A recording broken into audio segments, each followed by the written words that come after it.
UP के मुख्यमंत्री योगी आदित्यनाथ ने लखनऊ के इंदिरा गांधी प्रतिष्ठान में आयोजित प्रदेश भाजपा की कार्य समिति की बैठक के उद्घाटन सत्र को संबोधित किया और गुजरात में भाजपा की 7वीं बार रिकॉर्ड तोड़ जीत के लिए प्रधानमंत्री नरेंद्र मोदी की प्रशंसा की।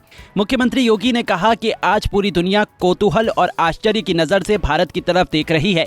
G20 सम्मेलन की अध्यक्षता भारत कर रहा है, जो कि दिखाता है कि पीएम मोदी के नेतृत्व में भारत दुनिया का नेतृत्व कर रहा है। मोदी है तो मुमकिन है अब वैश्विक मंत्र बन गया है। दुनिया कौतूहल और आश्चर्य की निगाहों से देख रही है। जहां भी दुनिया के अंदर संकट आ रहा है, लोगों की आशाएं प्रधानमंत्री मोदी जी के ऊपर, हर व्यक्ति इस बात के साथ कि जो नारा 2019 में लगा था भारत के अंदर कि मोदी है तो मुमकिन है, आज मोदी है तो मुमकिन है, ये केवल भारत का नारा नहीं बल्कि वैश्विक नारा बन चुका है, वैश्विक मंत्र बन चुका है। और वैश्विक मंत्र को आज लोगों ने अंगीकार किया है। G20 की अध्यक्षता उसका एक उदाहरण हम सबके सामने है।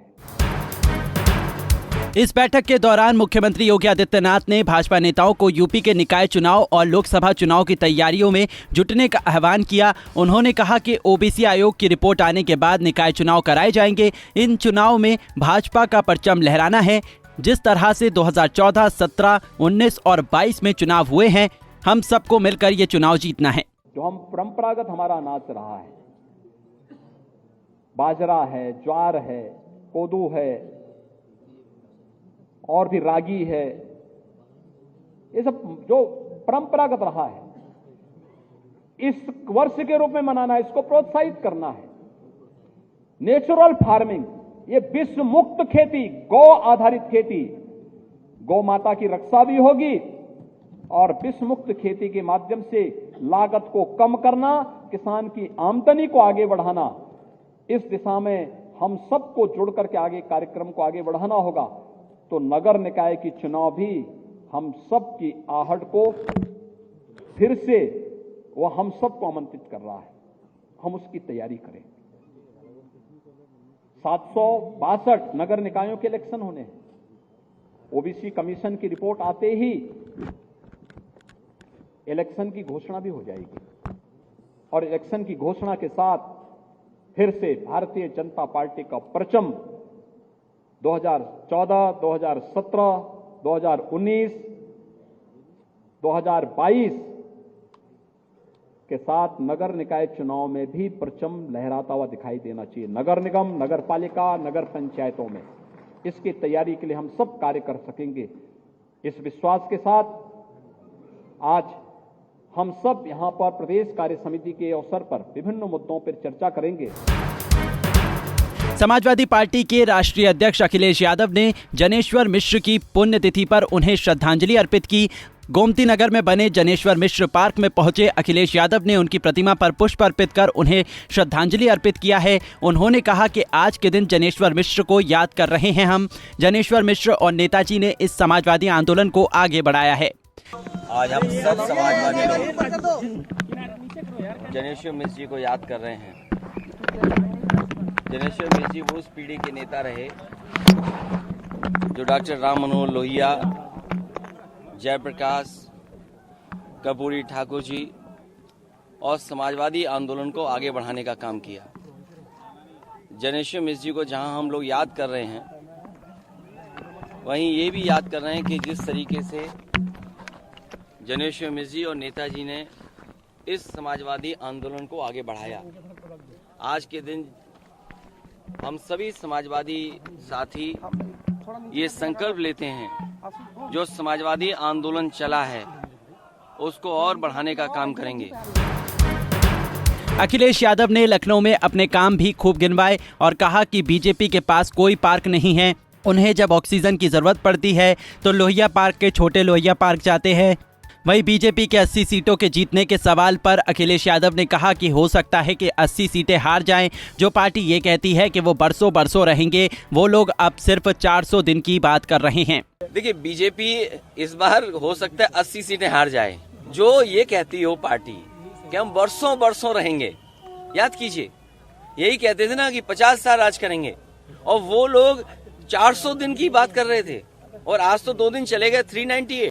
नहीं, यहाँ भी आते हैं और लोहिया पार्क में भी आते हैं। बीजेपी के पास कोई पार्क नहीं है, उन्हें जब ऑक्सीजन की जरूरत पड़ती है तो वो लोहिया पार्क या छोटे लोहिया पार्क आते हैं। कम से कम यहाँ की ऑक्सीजन न खराब करें वो। समाजवादी पार्टी के नेता स्वामी प्रसाद मौर्य ने रामचरितमानस को लेकर विवादित बयान दिया है। उन्होंने कहा है कि तुलसीदास की रामायण को प्रतिबंधित कर देना चाहिए, क्योंकि जिस दख्यानुसी जीवन हित्य में पिछड़ों और दलितों को गाली दी गई हो उसमें प्रतिबंधित होना चाहिए। अगर सरकार तुलसीदास की रामायण को प्रतिबंधित नहीं कर सकती तो उन श्लोकों को रामायण से निकलवाना चाहिए जिसमें विवाद है। बता दें कि इससे पहले बिहार के शिक्षा मंत्री चंद्रशेखर ने भी रामचरितमानस को लेकर विवादित बयान दिया था।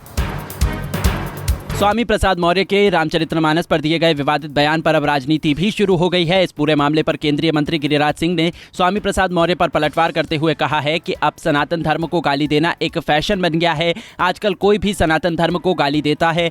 अगर आप दूसरे धर्म को गाली देंगे तो आपका सर तन से जुदा हो जाएगा। बता दें कि स्वामी प्रसाद मौर्य ने रामचरितमानस को लेकर विवादित बयान दिया था। अयोध्या में भारतीय कुश्ती फेडरेशन की जनरल काउंसिल की बैठक को रद्द कर दिया गया है। भारतीय कुश्ती फेडरेशन में जारी उठापटक के बीच ये अटकलें लगाई जा रही थी कि WFI के अध्यक्ष ब्रजभूषण सिंह पर कोई फैसला लिया जा सकता है, लेकिन अचानक कार्यकारिणी की इस बैठक को रद्द कर दिया गया। बैठक रद्द करने का फैसला खेल मंत्रालय की रोक के चलते लिया गया है। अब ये बैठक 4 हफ्तों तक नहीं होगी। आज की इस बैठक में ब्रजभूषण सिंह अपना पक्ष कार्यकारिणी के सदस्यों के सामने रखने वाले थे।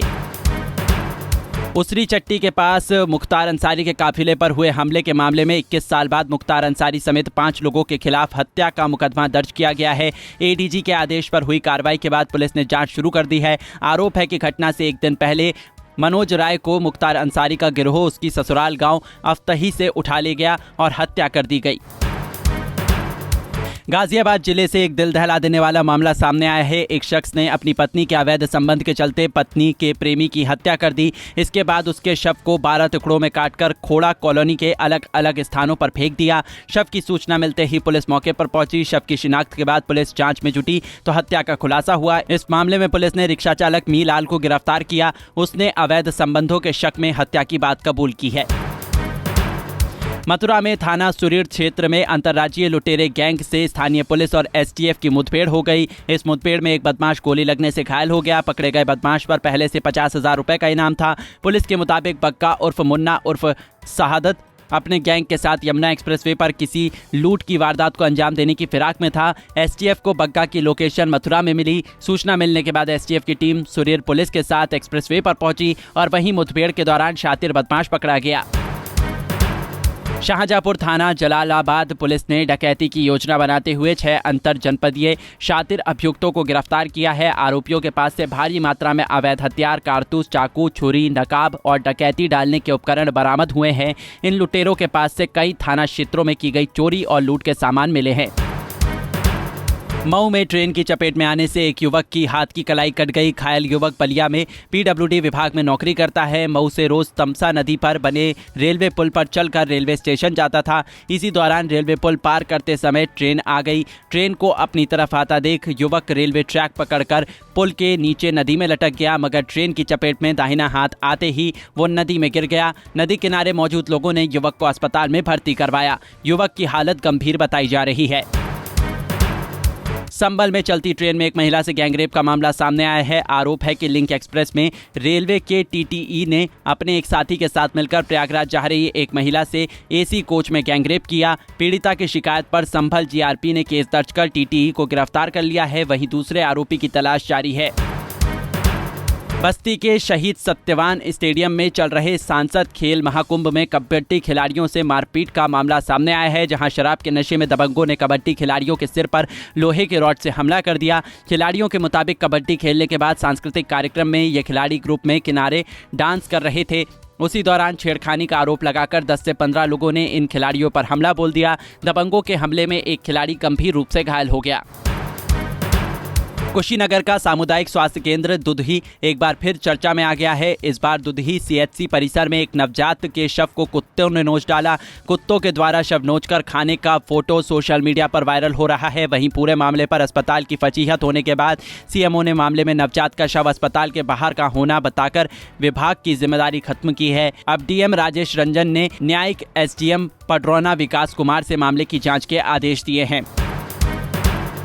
जनपद मथुरा के थाना सुरीर अंतर्गत देर रात गश्त के दौरान पुलिस और बदमाशों के बीच मुठभेड़ हो गई। इस दौरान पैर में गोली लगने से 50,000 का इनामी बदमाश घायल हो गया, जिसे पुलिस ने उपचार के लिए जिला अस्पताल में भर्ती करवाया गया है। वहीं बदमाश के बाद से एक तमंचा, 315 बोर, 2 जिंदा और 2 खोखा कारतूस बरामद किया गया है। यूपी बोर्ड 10वीं 12वीं के एग्जाम आने वाले हैं। इसके लिए राज्य सरकार और शिक्षा विभाग तैयारियों में लगे हैं। इस बार नकल करने वालों पर लगाम लगाने के लिए कड़े इंतजाम किए गए हैं। अगर इस बार कोई भी बच्चा नकल करते हुए पकड़ा जाता है तो राष्ट्रीय सुरक्षा अधिनियम 1980 NSA लगाया जाएगा। वहीं अगर इसमें कोई टीचर या फिर कोई दूसरा व्यक्ति शामिल होगा तो उसके खिलाफ कुर्की की कार्रवाई की जाएगी। इटावा में शराब का नशा खाकी पर इस कदर चढ़ा कि खाकी मदहोश हो गई। दरअसल एक पुलिस वाले का नशे में धुत होकर कचरे के ढेर में गिरा हुआ एक वीडियो सोशल मीडिया पर जमकर वायरल हो रहा है। बताया जा रहा है कि पुलिस वाला काफी देर तक वहीं पड़ा रहा, जिसके बाद जब राहगीरों ने पुलिस को इसकी सूचना दी तो मौके पर पहुंचे पुलिसकर्मियों ने उसे जिला अस्पताल पहुंचाया। बताया जा रहा है कि सिपाही आगरा से हेड कांस्टेबल की ट्रेनिंग के लिए इटावा आया था। प्रतापगढ़ के शारदा सहायक नहर में मिली डॉल्फिन मछली को आखिरकार सकुशल रेस्क्यू कर लिया गया है। कई दिनों से ही वन विभाग और पुलिस की टीम डॉल्फिन को रेस्क्यू करने में जुटी थी। बता दें कि लीलापुर थाने के सगरा रजवाहा नहर में कुछ दिन पहले डॉल्फिन मछली बहती हुई देखी गई थी, जिसका वीडियो भी स्थानीय लोगों ने सोशल मीडिया पर वायरल किया था। लेकिन अब इसे वन विभाग और पुलिस की टीम ने रेस्क्यू कर लिया है। डॉल्फिन के रेस्क्यू होने के बाद लोगों ने राहत की सांस ली है। टीम इंडिया के पेसर उमेश यादव धोखाधड़ी का शिकार हो गए। नागपुर के कोराड़ी में उमेश यादव ने अपने पूर्व मैनेजर के खिलाफ शिकायत दर्ज करवाई है। उनके साथ करीब 44 लाख रुपए की धोखाधड़ी हुई है। उमेश यादव की शिकायत के बाद अब पुलिस ने इस मामले में जांच शुरू कर दी है।